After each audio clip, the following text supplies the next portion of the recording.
ওয়াল্লাযীনা জাহাদু ফীনা লানাহদিয়ান্নাহুম সুবুলানা ওয়া ইন্নাল্লাহা লামাআল মুহসিনিন।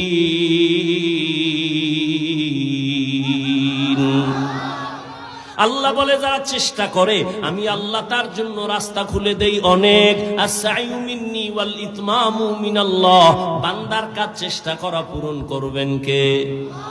চেষ্টা করো, আল্লাহ পাওয়ার জন্য চেষ্টা চালাও, সেজদা দিতে থাকো, নামাজ পড়তে থাকো। জীবনে হাজারো সেজদা দিছো, কাজে যদি নাও লাগে, কিন্তু দিতে দিতে দিতে দিতে এক সেজদায় যদি ইখলাস ঢাইলা দিতে পারো, ওই এক সেজদায় জান্নাত রেডি।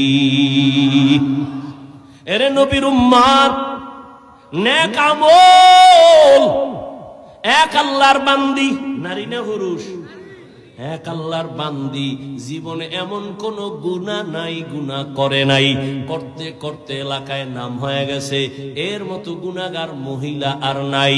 কিন্তু আল্লাহর কুদরত, একদিন রাস্তা দিয়ে হাইটে যাইতেছি, হঠাৎ করে তাকায় দেখে রাস্তার পাশে একটা কুত্তা কাঁদতেছে জিহ্বা বের করে পানির পিপাসায়।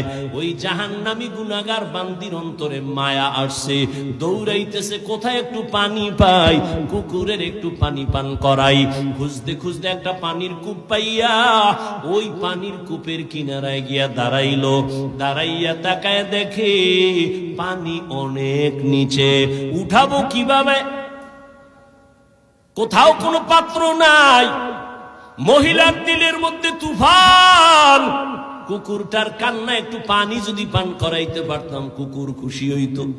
এখন পানি উঠাইবে কেমনে? পায়ে ছিল চামড়ার মোজা, চামড়ার মোজা খুলছে, খুইলা পানি উঠাবে, দেখে এখনো পানি অনেক নিচে, উঠাইতে পারে না।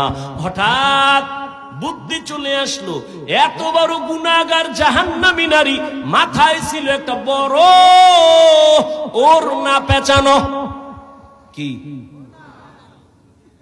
একটা জাহান্নামী নারী, বিশাল বড় ওড়না মাথায়। আর আমগো মুসলমানের দেশ, আমগো বোনেরা মায়েরা ওড়না অনেকে চিনেই না। আবার যারা পরে ওড়নাটা মাথায় পরে না, ফ্যাশন হিসাবে স্টাইল করে গলার মাফলা বানায়া চলে। ঠিক নি?